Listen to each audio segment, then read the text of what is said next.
ponerle rec a esa cámara me olvidé de la otra, Ya. pero bueno. No te Ya, preocupes. no, Igual ya, pues podemos hacer yo una... igual.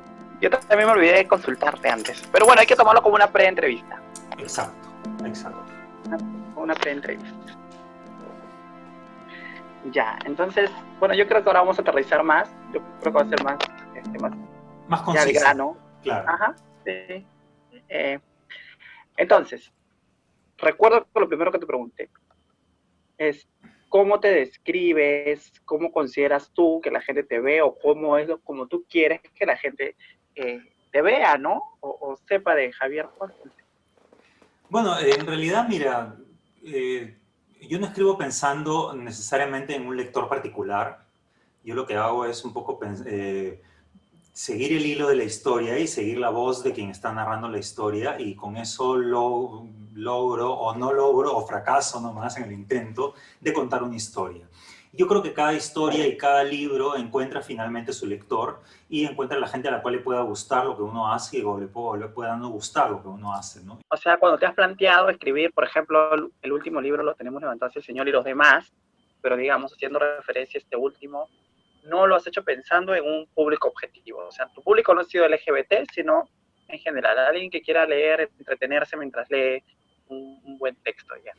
Sí, porque esta es una novela particularmente divertida en la que se cuenta el montaje de una película en la que se narran los últimos días de Cristo, ¿no? Cristo es interpretado por un homosexual y la Virgen es interpretada por una mujer trans. Entonces, a partir de eso, y con una premisa que es que no se pueden repetir las escenas, sino que todas las escenas tienen que salir a la primera. Y como tú sabes, en la vida las cosas a la primera siempre salen mal. Entonces, el error hay que ir integrándolo a la historia y entonces todo lo que conocemos sobre la historia de Cristo un poco como que se va desbarrancando, ¿no? Es un naufragio constante de estos personajes y del Quizás, proyecto en sí. y es una crítica, es decir, a la iglesia, a la religión, a las personas que creen en alguna religión, digamos, al satirizar, digamos, estos personajes, ¿no? Enmarcados además en Semana Santa que estamos, ¿ha habido alguna intención de hacer una crítica directa contra la iglesia, contra la fe cristiana o católica?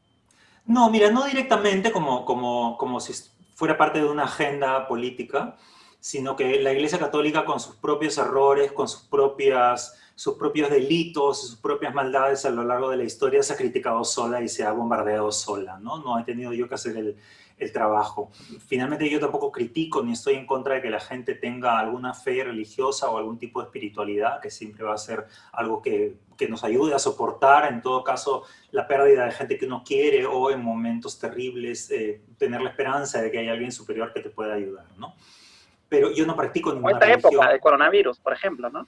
En realidad lo que tenemos es esperanza y fe en la ciencia, ¿no? Que en realidad va a ser la ciencia la que nos salve de este problema y está siendo la ciencia la que salva vidas una vez más. Pero de todas maneras, ante la muerte de gente que uno quiere y ante la desesperación, la espiritualidad no es algo que yo rechace como un mecanismo psicológico, porque más allá de la muerte la ciencia no tiene nada que decir, ¿no? La ciencia dice, bueno, aquí se acaba la vida y punto, ¿no? Y ahí es donde puede entrar la religión o la espiritualidad a tallar.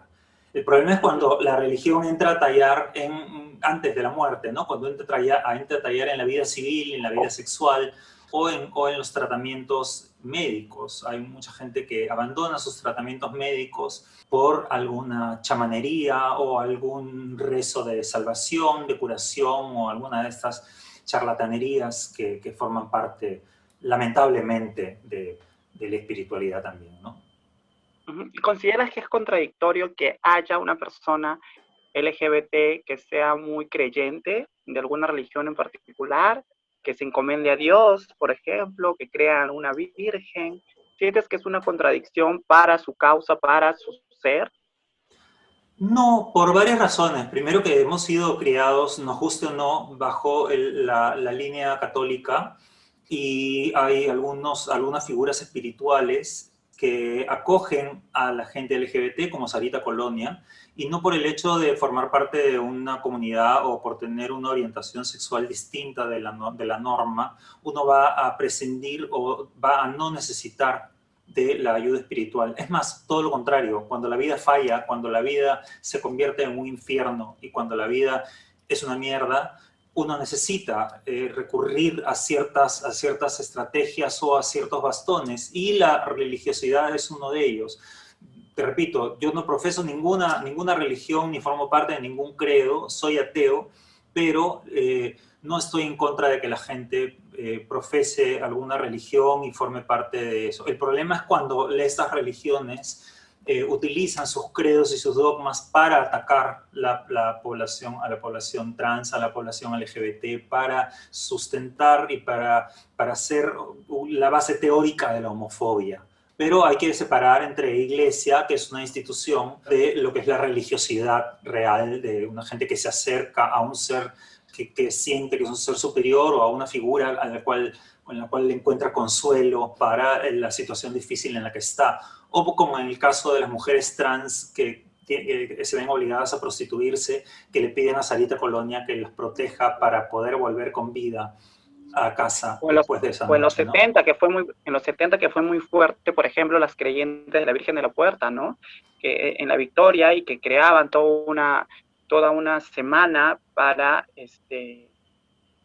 pues, justamente se esforzaban para lograr cargar el anda de la Virgen de la Puerta, por ejemplo, ¿no? Y eran mujeres trans, travestis en ese momento, muy creyentes. De igual manera, conozco a muchos amigos LGBT que son, por ejemplo, seguidores de San Judas Tadeo, porque creo que es el de las causas imposibles, me parece que es ese santo, y todos los 28 van y le rezan al santito y publican y todo, entonces siempre está ligada la religiosidad a las personas del colectivo, ¿no? Sí, y en general la religiosidad está ligada a cualquier situación de precariedad. Es ahí donde la espiritualidad puede funcionar como un consuelo, puede funcionar como una esperanza. Una de las herramientas con las que cuenta la población LGBT no solamente es la herramienta espiritual, sino el sentido del humor. Yo creo que el sentido del humor es un arma potentísima de resiliencia, de levantarse del desastre y de poder caminar, porque sabes que en realidad no te puedes dar el lujo de irte a la mierda. Y claro, y nosotros en nuestra comunidad es muy usual, por ejemplo, decir, o te estoy sufriendo, no tengo plata, me dejó el marido, lo que fuere, y te da ganas de llorar y estás maquillada y le dices a la amiga, ¿sabes qué? No me voy a llorar porque mi maquillaje es muy caro, se me va a correr el rímel y no hay forma, estaré sufriendo todo lo que quieras, pero no voy a valorar mi maquillaje, ¿no? Cosas así, y eso es humor. O sea, es tomar la vida no tan, es tomarla más a la ligera, no tan en serio, en situaciones pues donde normalmente una persona, creo yo, que no es del colectivo LGBT se derrumbaría, y nosotros tenemos esa chispa que además la vemos reflejada, por ejemplo, en tu libro, ¿no? Apelar mucho a eso, a la sátira, al humor, a la broma en doble sentido, a las referencias, ¿no? Sí, porque el sentido del humor lo que te permite es que en una situación terrible, ya si encima te vas a poner dramático, no sales más. Entonces, ¿qué cosa te puede salvar si ya la situación es de pronto insalvable? Ahora, esa es una herramienta que lamentablemente viene pues después de una guerra, ¿no? Esa es una herramienta que desarrollamos porque nos han golpeado tanto de niños y en las adolescencias, que las hemos tenido que posponer porque nos hemos tenido que volver adultos a la fuerza para protegernos del mismo horror. Por eso es que también nosotros somos capaces de insultarnos entre nosotros y de decirnos entre nosotros travesti y entre nosotros maricón, pero no se lo vamos a permitir a una persona que no forme parte de nuestro grupo que nos lo diga, ¿no? Porque nosotros podemos decirlo sin esa carga peyorativa. Y por ejemplo, cuando vemos textos como Un trámite difícil, Una vida distinta, y bueno, y ahora último lo tenemos levantado hacia el Señor, vemos que tú mucho encarnas a una travesti, a una mujer trans para contar ciertas historias, ¿no? ¿Esto es adrede o es porque salió, te sientes más cómodo quizás así? Yo creo que en mi tercera novela, que es Amapola, El primer libro es un libro de poesía, muy mala poesía, dicho sea de paso, habría que prenderle fuego a todos los ejemplares. El segundo libro es un libro de cuentos, y el tercer libro que saco es una novela en primera persona de una cantante de ópera que abandona los escenarios. En realidad no sabemos si es una cantante de ópera o una loca que se cree cantante de ópera, o un hombre que se cree loca cantante de ópera. Entonces hay un poco como esos niveles, ¿no? Y es una voz femenina que habla de sí mismo en femenino. Y descubrí que eso me permitía a mí un color a la hora de hablar y permitirme una serie de cosas que si hablaba como un narrador distante e impersonal, no me iba a poder permitir, como el sentido del humor, como ser contradictorio, como hablar de mí mismo y burlarme de mi propia situación precaria, ¿no? Ese fue el primer descubrimiento, pero el personaje todavía era una mujer. La siguiente novela ya los personajes son mujeres trans. En esa época le decíamos travestis. Y ahí descubro efectivamente a la travesti que llevaba adentro, ¿no? No es que yo haya sido o que sea una mujer trans, pero todos los gays en algún momento hemos jugado a disfrazarnos, y hemos jugado a vestirnos, y hemos jugado Para a ver cómo les pensar queda. qué tal Para me ver cómo les quedaría, queda. ¿no? ¿Qué tal me quedaría? Y de pronto descubrí que te pareces a tu mamá cuando estás vestida, ¿no? Entonces, todos hemos jugado un poco a eso y tenemos historia. Sabrás que los psicólogos, los psiquiatras, cuando uno está en proceso de transición o cuando se va a hacer cirugías, eso te dice, ¿no? Porque tú quieres ir y que te arregle la cara y parecerte, no sé, pues a Majo Mantilla, ¿no? A una guapísima, y el médico lo que te dice es, toma como referencia a tu mamá, a tu hermana, digamos, así es más o menos como vas a quedar, ¿no? Claro. Eso por un lado, y por el otro lado, nunca se te, o sea, ni siquiera por un instante dijiste, quizás soy una mujer trans, quizás no estoy conforme conmigo, y en verdad, por lo pronto te manifiestas como hombre, pero ya en algún tiempo te veías manifestándote como mujer, o no ha sido tu caso. Mira, yo tengo 52 años, entonces cuando ocurren todas esas preguntas, estamos hablando de los años 70, la dictadura militar, con muy pocas referencias respecto a lo que era lo no straight, o sea, lo no heterosexual. Eran las travestis que se prostituían en la avenida Arequipa y algunos personajes de burla en Risas y Salsa. Eso era lo que uno veía en esa época, sin internet, con una televisión con 2 o 3 canales y nada más. Entonces, cuando uno descubría que le gustaban los otros chicos, decía, ¿qué cosa? Si a mí me gusta otro chico, entonces ¿yo qué soy? Si son a las mujeres a las que les deben gustar los chicos. Entonces soy una mujer, comenzaba la pregunta. Entonces, ¿qué soy? Porque tampoco me visualizaba yo como mujer. Entonces, comienza un poco la pregunta interna que, por un lado, te impide disfrutar normalmente de tu infancia, porque estás con ese tormento en la cabeza que no se llega a resolver nunca hasta que alguien habla de un maricón y tú dices, o un rosquete, fue en mi caso, escuché la palabra rosquete. Y yo dije, ¿qué cosa es rosquete? Ah, rosquete es el hombre que le gustan los otros hombres. Ah, eso soy entonces, dije yo, ¿no? Rosquete. No me identifiqué necesariamente con ser una mujer trans, sin embargo pensaba a veces, ¿qué hubiera sido de mí si yo hubiera sido mujer? De pronto hubiera sido mejor, de pronto hubiera sido más fácil, va a ser más fácil si yo soy mujer a que si soy maricón. Entonces, yo sí creo que ocurre en algunos casos que uno ahí es cuando puede decir, bueno, quizás yo lo que soy es una mujer trans, porque definitivamente la voy a pasar mejor que siendo maricón, porque las mujeres son las que deben fijarse en los hombres, ¿no? Entonces hay digamos que muchas alternativas en las cuales uno puede ir más o menos descubriendo su identidad.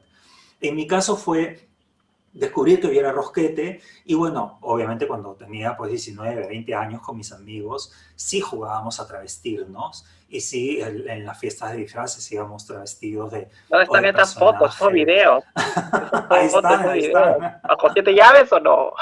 No, están por ahí, están por ahí. No, yo no tengo vergüenza de mi pasado ni de lo que he hecho. Me parece maravilloso haber podido tener la libertad de jugar y de ir en contra de lo que se supone que tenía que haber hecho en una época en la que nadie lo hacía. Hay gente que por esta cuarentena ha hecho TikToks y cosas que nunca haría. Tú quizás puedes publicar una fotito por ahí como para...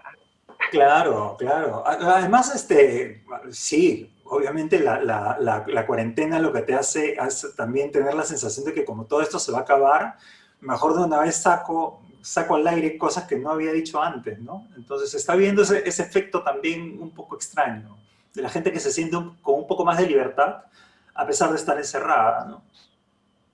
Y cómo tú veías porque claro, seguramente quien lea a la mujer como la retratas en Amapola y luego a la mujer trans a las mujeres trans que retratas en Un trámite difícil, o la simple carátula de tu libro Una vida distinta, donde es Javier Temple, ¿no? Uh -huh. Este, interpretando a una mujer. ¿Sientes tú que esa visión o ese concepto de mujer, de travesti, que tenías en esos tiempos, va a ir evolucionando de la mano de tus textos también? Es decir, vamos a ver a una mujer a una mujer trans quizás en un libro donde no va a tener nada que ver su tema de transición, no va a tener nada que ver el tema de su identidad, y ella puede ser tranquilamente una espía, una chica Bond, una policía, una científica, no sé. Bueno, en el caso de Lo tenemos levantado hacia el Señor, lo trans de la actriz que interpreta a la Virgen María solamente se expresa en el hecho de que le preguntan a la directora, ¿y por qué la has escogido a ella? Y dice, bueno, porque una mujer trans es la mejor expresión de la Virgen María, porque solamente un milagro la podría hacer concebir. Nada más. A partir de eso, el personaje se comporta como lo que es una mujer. No, no es un tema trans, digamos.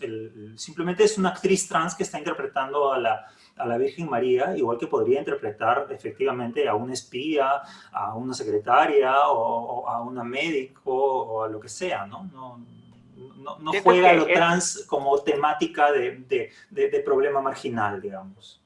exacto, ¿no? ¿Sientes tú que ya debe ser hoy por hoy un tema de responsabilidad que se grafique, que se interprete a una mujer trans así, como un ser humano, o siempre tiene que ser la trans prostituta, la trans avesada, la trans sexy, sexualizada? ¿Sientes que quienes se animen a retratar a una mujer trans deberían poner su cuota de responsabilidad y ya no retratarlas de esa manera?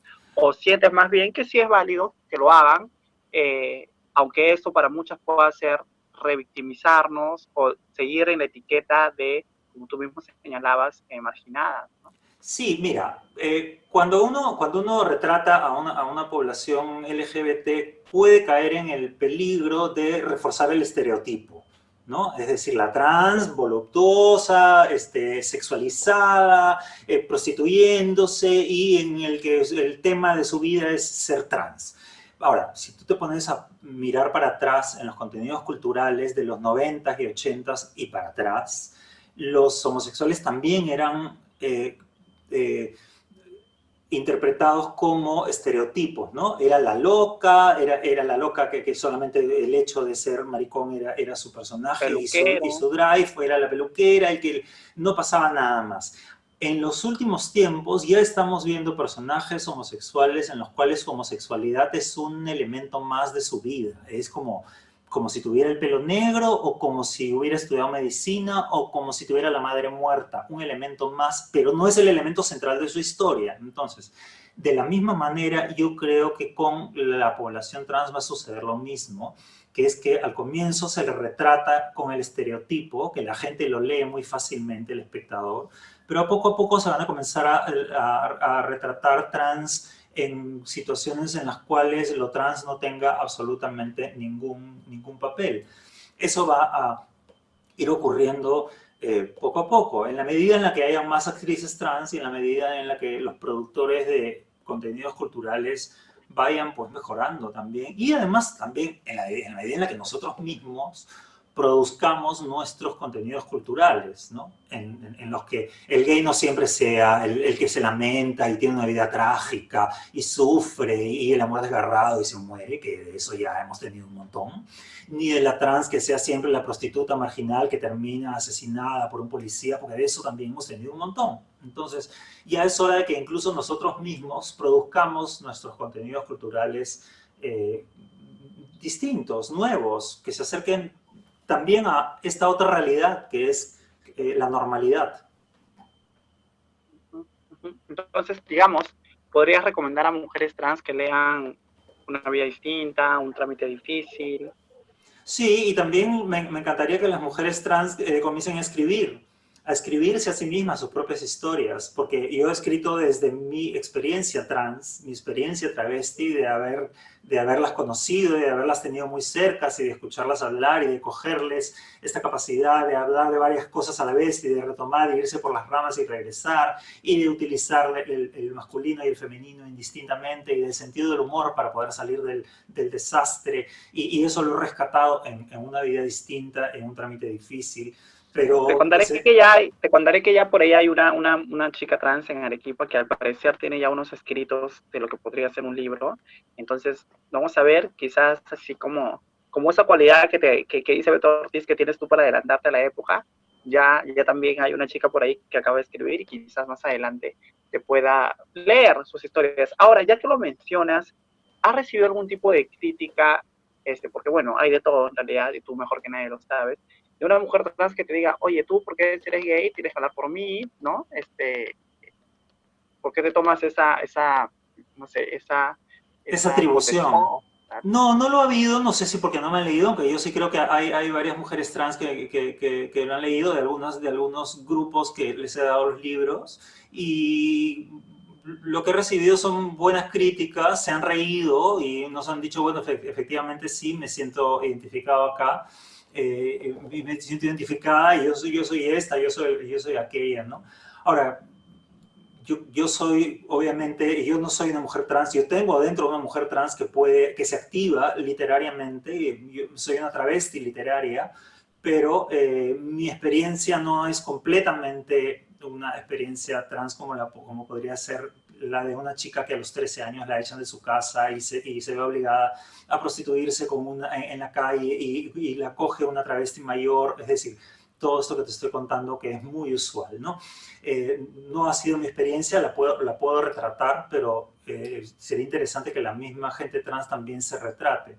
Ahora, yo reclamo mi derecho de hablar de la gente trans, igual que reclamo mi derecho de hablar de los heterosexuales y retratarlos también, y reclamo mi derecho de hablar de los marcianos y de hablar de Dios y de lo que existe y de lo que no existe. Yo soy un escritor que escribe ficción y que por lo tanto puedo inventar mis personajes en mi mundo, en donde todo sea absolutamente posible, y uso generalmente la primera persona para poder darme el lujo de ser contradictorio y de no ser coherente. Entonces, cuando hago documentales, que los hago en cine, ahí sí me pueden reclamar que estoy haciendo un retrato positivo o negativo o que refuerza un estereotipo. Pero en la ficción no puede ser tomada como referencia de la realidad. La ficción es mentira, la ficción está hecha para tiene otro fin, no tiene un fin documental, digamos. Entonces, no tendrían por qué sentirse ofendidas si es que algo no les gusta, ¿no? Cualquier parecido con la realidad es pura coincidencia. Sí, cualquier parecido con la realidad, si te quieres ofender, o sea, igual hay gente que tú sabes que va de ofendida profesional, ¿no? Que va por el mundo ofendiéndose, pero que no hay que hacerle mucho caso tampoco.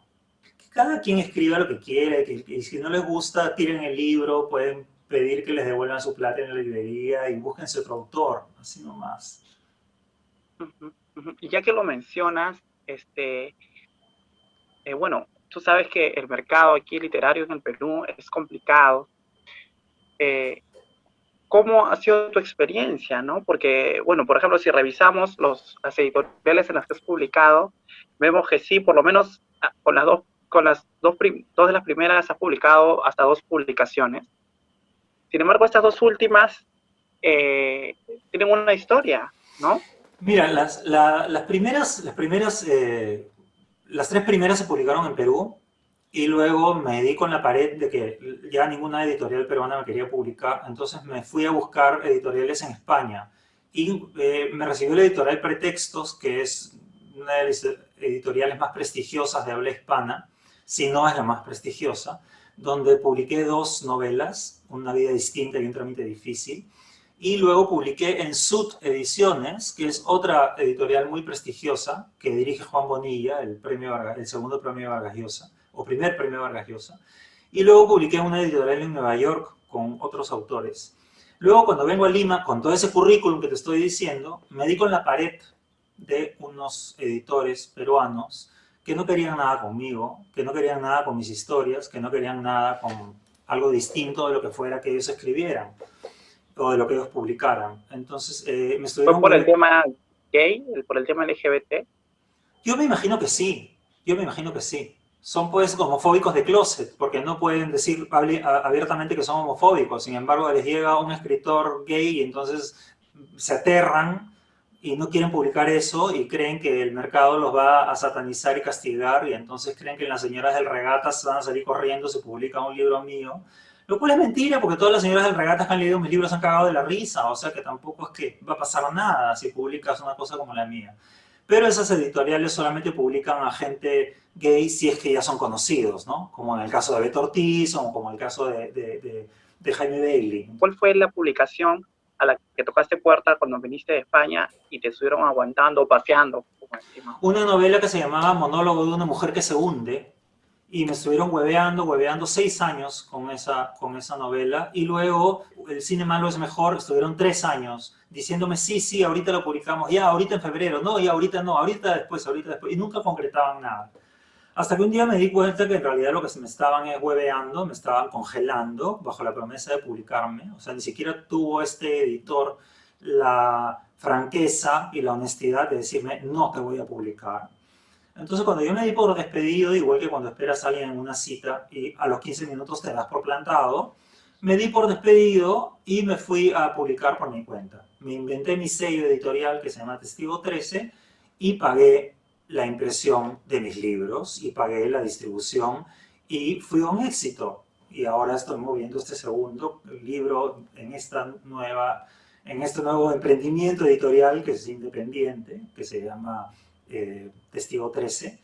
Y nada, es simplemente una Ya manera más de... adelante tú te ves como creciendo quizás ya como empresario, no sé si esa es la palabra en el mundo literario porque pues no se gana mucho, sinceramente, pero digamos que tú puedas expandir tu sello editorial y quizás más adelante también publicar a otros autores. Sí, no descarto la idea de convertirme en un editor, ¿no? Es decir, de yo de seleccionar los textos y publicarlos. No descarto la idea porque sería una buena alternativa de crecimiento, digamos, de lo que he venido haciendo. Pero no es algo que tenga ahora pensado. Este año iba a sacar otro libro, pero bueno, por estas circunstancias lo voy a tener que dejar para cuando la Ahora, situación mencionaste que mejore. antes del cine malo es mejor, había, ¿cuál era el otro? El monólogo Monólogo de una mujer que se hunde. que se hunde. ¿Y ese por qué no vio la luz todavía? Por qué no primero, antes que el cine malo es mejor?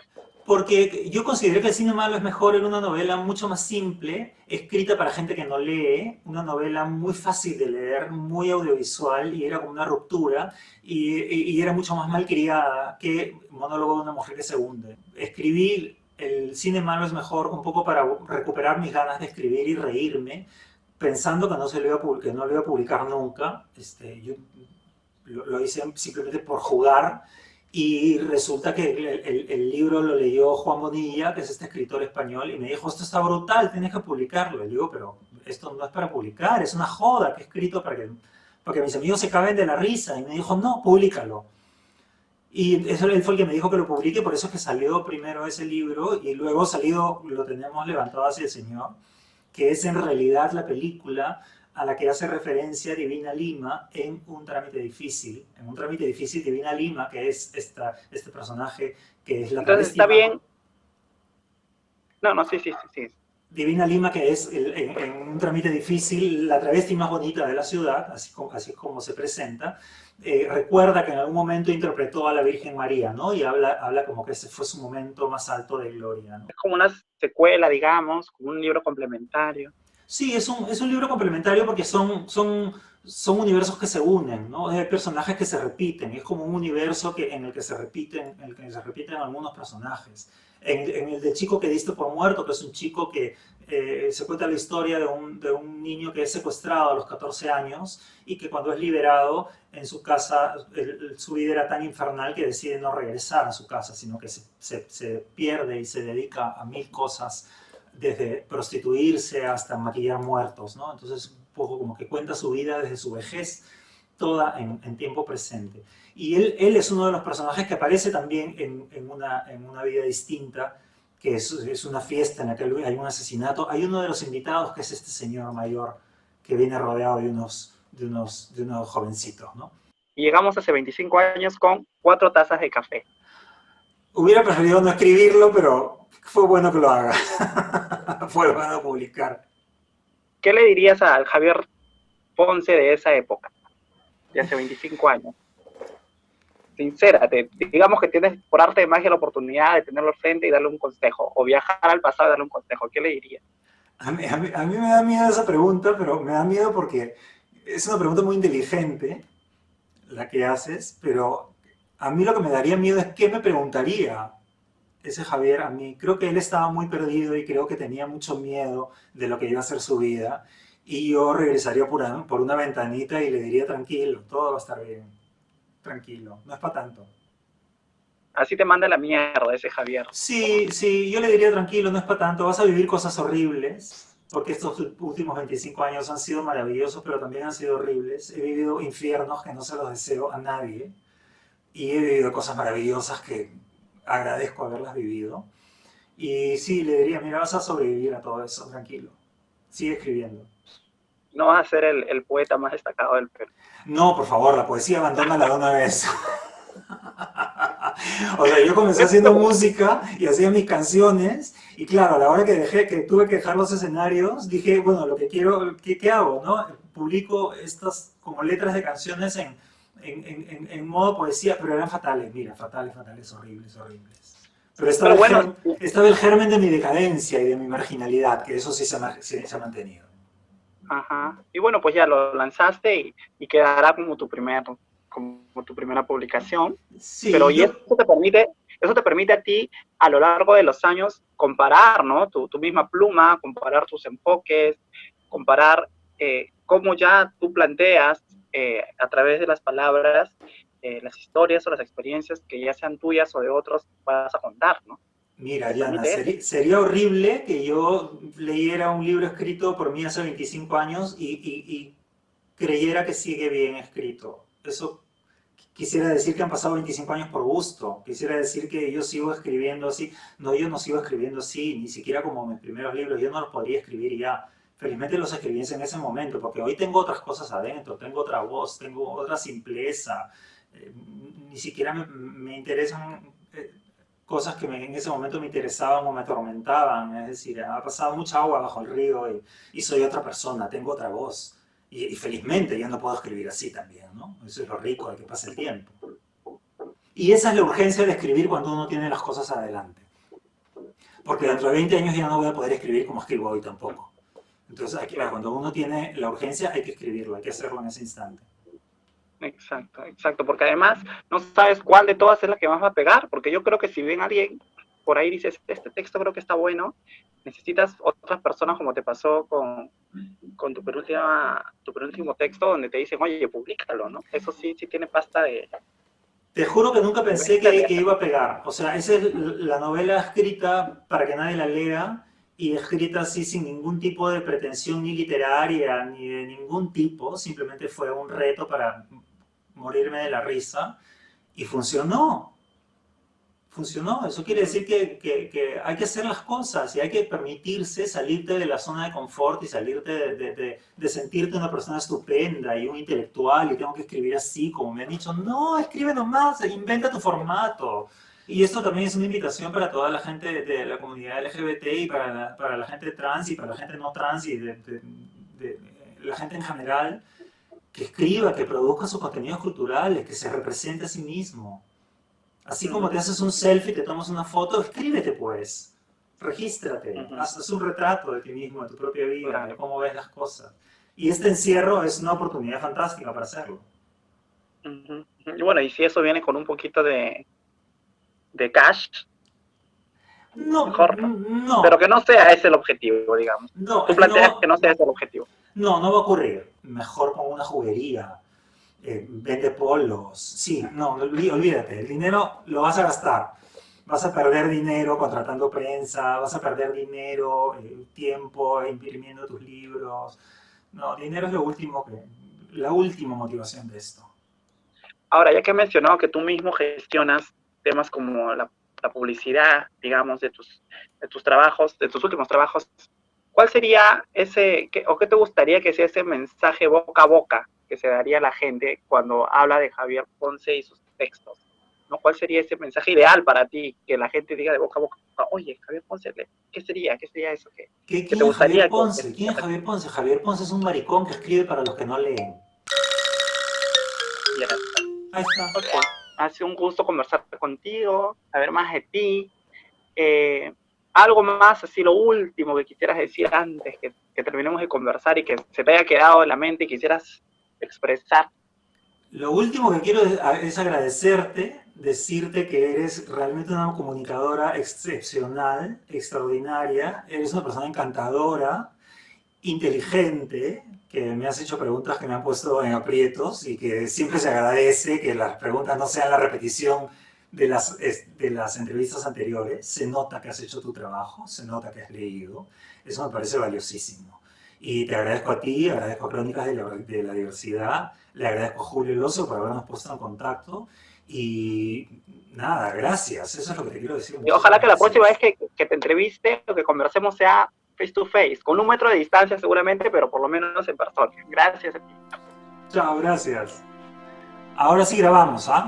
Ahora sí, yo también.